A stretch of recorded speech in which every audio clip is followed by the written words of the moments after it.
Hi, we are Christian and Annie of Forest of Arden Healing Arts. We are body workers and body-mind therapists. We have qualifications in structural bodywork, cranial psychotherapy, visceral manipulation, lymph drainage therapy, and I have a degree in psychotherapy.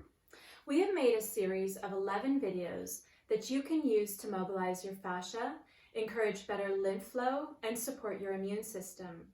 Normally, these treatments are available to you from bodyworkers, osteopaths, and other complementary health practitioners. However, during the current pandemic and consequent stay-at-home and social distancing requirements, one may not have access to these practitioners. In light of the current conditions and of the possibility that there may be more pandemics and lockdowns in the future, we will show you how to do these treatments on yourself. Some of these treatments are really easy to do. Some of the treatments are more difficult to do because they require a very subtle touch. We give you the instructions in the video, but then you have to practice on your own, and you have to practice a lot to be able to get the subtlety. Also note that for some of the treatments we list contraindications. And let us be clear that we are not medical doctors and we're not diagnosing or prescribing anything in these videos. If you have a medical condition, including COVID-19 infection, consult your medical practitioner before doing any of the work we show here. Fascia stretches slowly, so make sure that you do all of the fascial mobilization moves slowly. As you do each move, take your time, have patience with your body, breathe deeply, and allow your body to respond at its own pace. Know that, depending on your health and conditions, you may need to repeat the moves many times. If at any point during the work you feel pain, back off. Never work into pain. If the pain persists after the work, long after the work, you might need to consult a physician. Note also that the self-massage ball rolling we show you is a process of discovery. You may discover problems in areas of your body where you did not know you had a problem. Keep a good record of your work and how you feel as you do these sessions. You don't need any specialized anatomy knowledge to do the work we're showing you here. We provide some introductory anatomy and physiology information on the area or the system we're working with in these videos, but don't feel that you need to memorize this information to do the work. You will need some props to do this work. You don't need all of these props for all of the videos, but we're going to give you a complete list for the series here. First of all, you will need the Coregeous ball from TuneUp Fitness. You'll need the Plus ball and the Alpha ball for these particular videos. These are self-massage balls that are perfect for fascial mobilization. In fact, they're the only balls that we have found that work for the work we're showing here. Don't use lacrosse balls, they're way too hard. Tennis balls don't work. The black roller type balls don't have the stickiness. All of these other balls are missing certain features that these TuneUp Fitness balls have. One of the features is that these are sticky, and you need the stickiness to pull the skin and the fascia underneath to do the work that we're showing you here. For those of you with allergies, note that these balls here are a natural latex. Next, you're going to need a yoga strap with a buckle on it.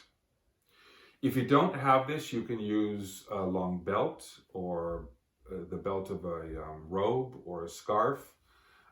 Don't use anything that's elastic because this needs to resist your pull. So like an elastic TheraBand won't work for these.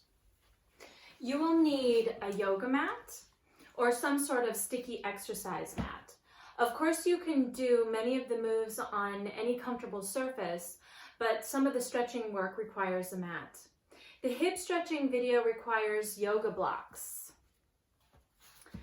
You can substitute a soft cushion for one of the moves. Finally, you will need various sizes of bolsters.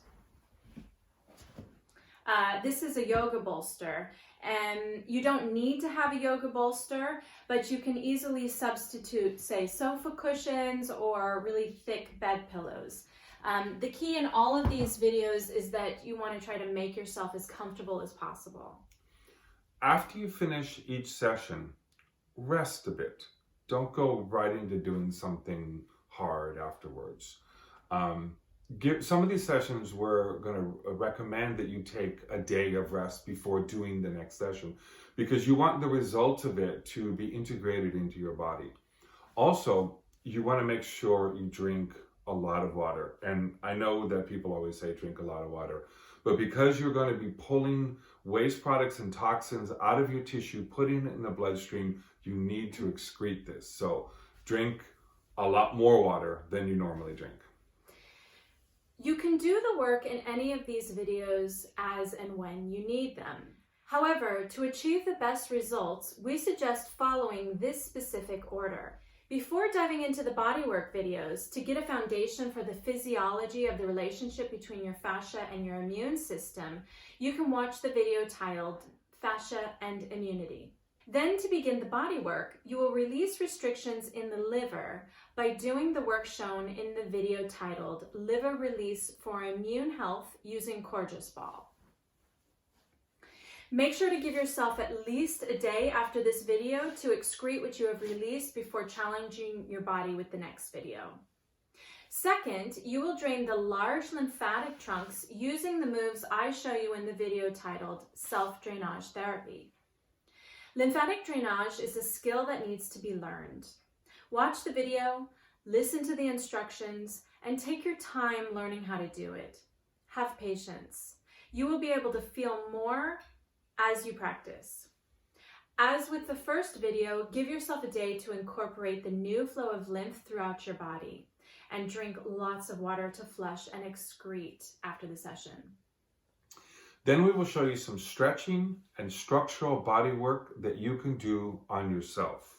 Before doing the next level lymph work, which is draining the lymph nodes, one needs to mobilize the fascia around the two main sets of regional nodes, which are the axillary nodes and the inguinal nodes. So first, turn to the video titled Shoulder Flossing. In this video, you will learn how to stretch the fascia of the shoulders, upper back, and the sides. This is necessary to free up any compression on the lymph vessels and nodes, but also to stretch the sides and decrease compression on your lungs. We know that the shoulder flossing exercises that we show are not possible for everyone. Some people have very tight or even frozen or injured shoulders.